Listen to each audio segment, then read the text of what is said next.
The lonely battlefield. Everyone left the wounded alien creature to die slowly in the rubble, except the stubborn humans.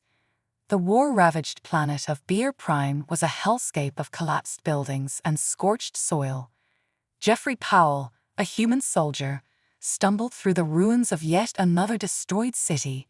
His orders were to rendezvous with his unit, but something caught his eye amidst the debris. It was an alien creature, badly wounded and malnourished, resembling a cross between a large feline and a dragon. Blue blood seeped from numerous gashes on its scaly hide. Powell knelt down beside the creature, its breaths coming in ragged gasps and its eyes cloudy. He pulled out his medkit and began treating the wounds, applying coagulant gel and wrapping bandages. Powell shared his own meager rations, holding water to the creature's mouth as he worked. Boran survivors passed by, both civilians and soldiers. They glanced at the creature, then kept walking, too focused on their own dire circumstances to help.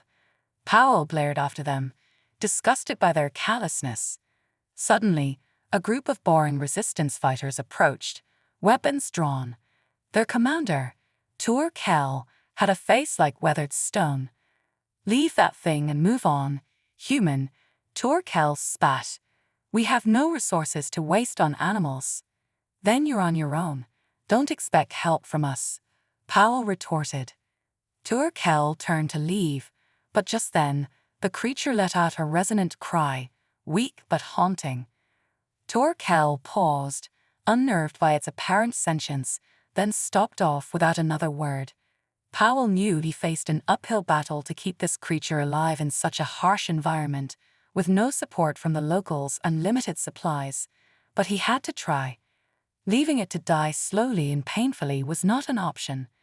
Days passed as Powell tended to the creature, cleaning its wounds and sharing his rations. The creature's strength slowly returned, and as they spent time together, Powell sensed waves of emotion emanating from it: gratitude, curiosity, and a growing bond. He realized it was communicating with him telepathically, sharing feelings and simple thoughts. Powell focused his mind, trying to send back feelings of reassurance and friendship. Through this connection, Powell gleaned insights into the creature's kind, the Draconis. Images of majestic creatures soaring over untouched wilderness filled his mind. He understood they were not mere beasts, but guardians of Beer's ecosystem, balancing predator and prey, maintaining harmony. Powell marveled at the profound link between the Draconis and their homeworld. The unexpected alliance.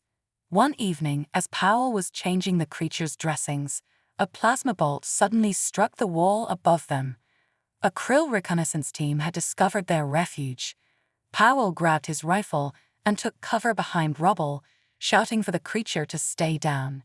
The Krill advanced, firing rapidly.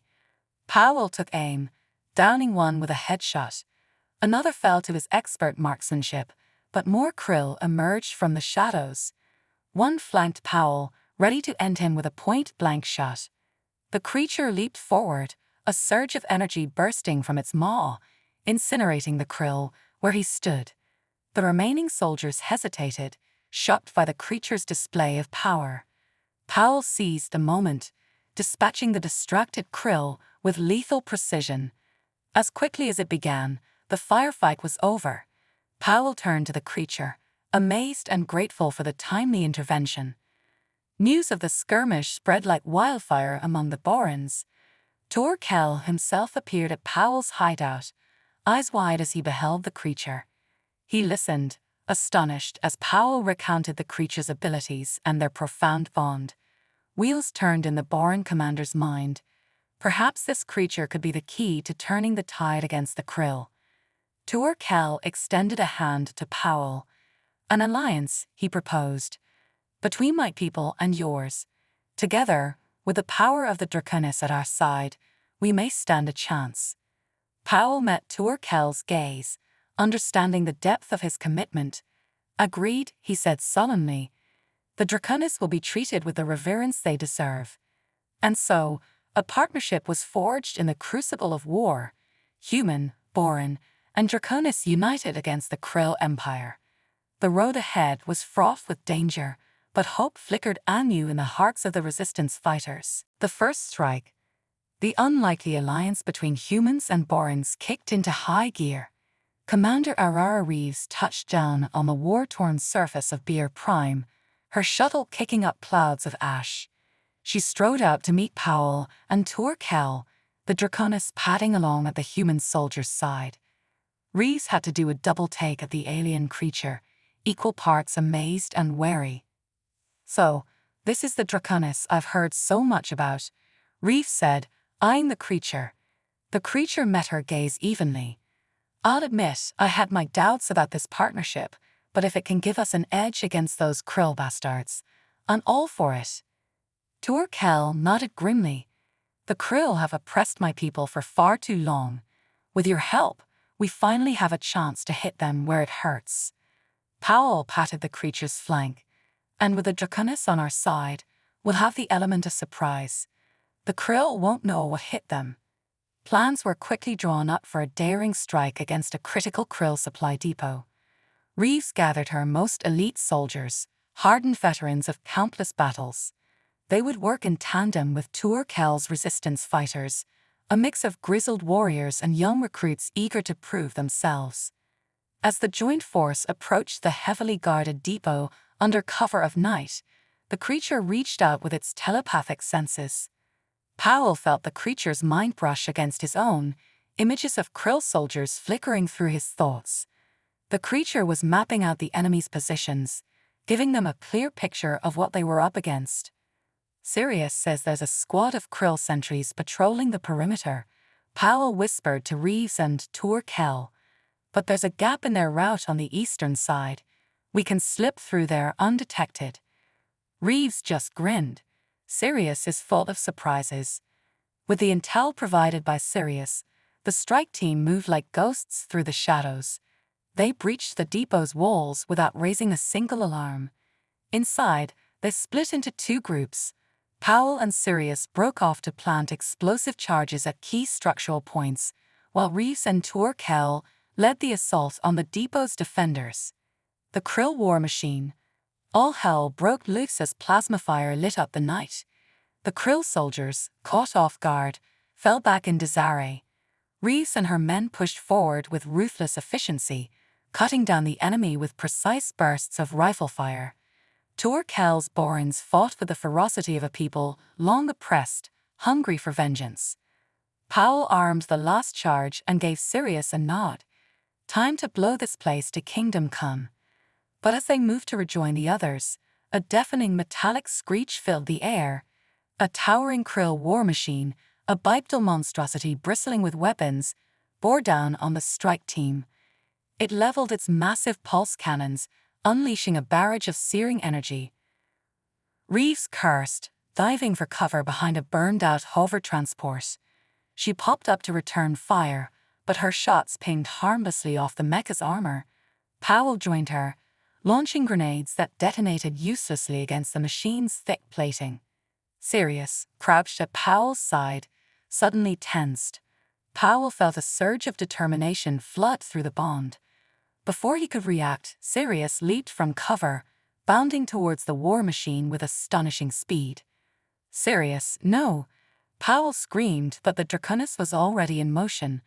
The mech swiveled its guns to track Sirius, but the nimble creature evaded the onslaught of plasma bolts. With a mighty leap, Sirius landed on the machine's hull, claws scrabbling for purchase. The Draconis reared back and unleashed a focused blast of energy from its maw, the searing beam cutting into the mecha's armor like a blowtorch. Molten metal dripped from the glowing gash, exposing sparking circuitry beneath. Powell saw his chance. He primed his last grenade and hurled it with all his strength. The explosive burst through the air and disappeared into the breach Sirius had carved. For a heartbeat, nothing happened. Then the war machine detonated from within, a brilliant fireball consuming it from the inside out. Flaming shrapnel rained down as the mech toppled, its twisted wreckage crashing to the ground. Sirius landed beside Powell, singed but unharmed. Powell threw his arms around the creature's neck, relief and gratitude flooding through him. Reese approached, her eyes wide with awe. "That was incredible. I've never seen anything like it," she said. Torkel clapped Powell on the shoulder. "You two make quite the team. With Sirius on our side, the Krill don't stand a chance." As the strike team regrouped, the depot collapsing into rubble behind them, word of their victories spread like wildfire across Beer. Resistance cells celebrated, their hope rekindled. More factions flocked to join the alliance, bolstering their numbers and resolve. The pushback begins. The battle-hardened remnants of Beer Prime's resistance gather in an underground war room, the air thick with determination and anticipation. Torkel stood at the head of the table, a large holo map of the planet spread before him. Key Krill strongholds and supply lines glowed menacingly. "Today, we hit the Krill where it hurts," Torkel began, his gravelly voice filling the room.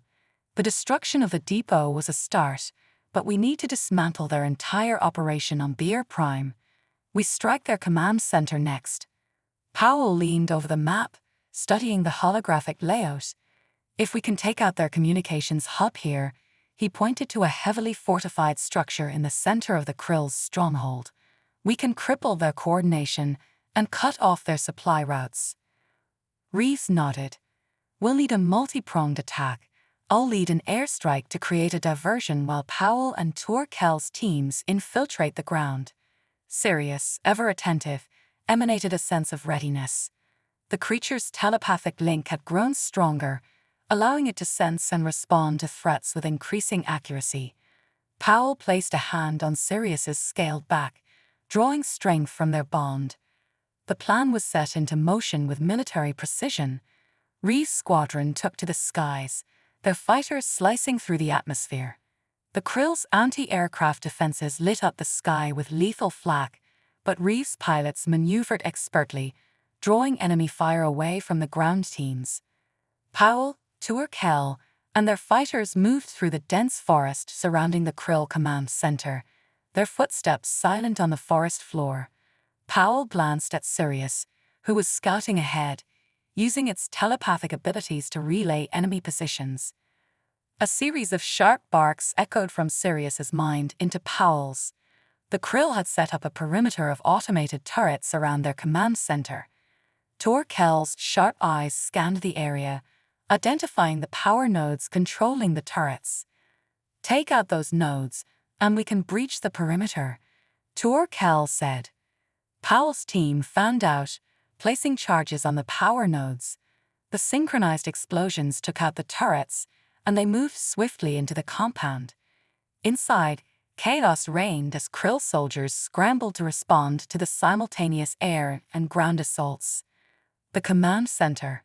In the heart of the Krill command center, the atmosphere was frantic. Alien officers barked orders, trying to maintain control. Powell and Torkel's teams moved through the shadows, taking out patrols with swift, silent precision. The human-born Draconis alliance worked seamlessly, each member playing to their strengths. Sirius led the charge into the central control room, where the Krill commander barked orders at his subordinates. The Draconis leaped onto a control panel, its powerful jaws clamping down on the alien officer's arm, pulling him to the ground. Powell and Torkel burst in, weapons ready. "Stand down," Powell commanded, but the Krill officers reached for their weapons. A fierce firefight erupted, plasma bolts and laser blasts crisscrossing the room. Powell took cover behind a console, returning fire. Torkel advanced with calculated aggression, his rifle cutting down Krill soldiers with each shot. Sirius, moving with lethal grace, neutralized threats before they could react. Within minutes, the command center fell silent, the only sound the crackle of damaged electronics. Powell approached the main console, tapping into the Krill communication network. "We've got control," he said, his voice steady. "Reeves, we're in. Disrupt their channels." Reeves' voice crackled over the comms. "Roger that. Jamming now."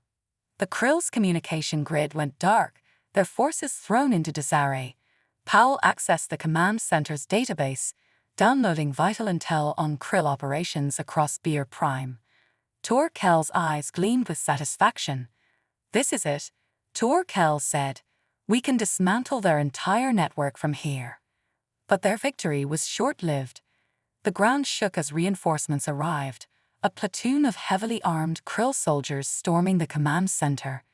Powell and Torkel readied their weapons, but they were outnumbered and outgunned. Sirius let out a low growl, its eyes glowing with fierce determination. The Draconis stood at the forefront, its energy building in a visible aura around it. Powell felt a surge of power through their bond, a deep connection that transcended words. "Sirius, what are you doing?" Powell whispered, but he knew. Sirius was about to unleash its full potential. With a roar that shook the walls, Sirius released a torrent of energy. The force of the blast ripped through the krill reinforcements, sending them flying. The room filled with searing light and heat, and when it cleared, the krill lay defeated. "Thank you, Sirius," he said softly. "You saved us all." A new dawn. The fall of the Krill Command Center marked a turning point in the war for Beer Prime. With their communications crippled and their command structure in disarray, the Krill forces were vulnerable. The Resistance launched coordinated strikes against remaining strongholds, driving the invaders from their world. In the aftermath of the final battle, Powell stood on a hillside overlooking the liberated capital city. The sun rose over the horizon, casting a golden light on the rebuilt structures and the bustling activity below. Borans and humans worked side by side, rebuilding their world. Sirius stood beside Powell, its eyes reflecting the dawn. Powell felt a deep sense of fulfillment through their bond. They had fought together, bled together, and triumphed together. Reese approached, a smile on her face. "It's a new day for Beer Prime," she said, "and it wouldn't have been possible without you and Sirius." Torkel joined them, his expression one of respect and gratitude. "You have our eternal thanks. The Draconis and their guardians will always have a place here." Powell nodded, looking at Sirius. "We did it together, human-born and Draconis." As the sun climbed higher, casting its warmth over the land, Powell felt a renewed sense of hope. They had faced unimaginable odds and emerged victorious. The bond between humans and their allies had proven unbreakable. And so, under the light of a new dawn, Powell, Sirius, and their comrades looked to the future with hope and determination. Together, they would rebuild, protect, and ensure that Beer Prime remained a symbol of unity and strength for generations to come.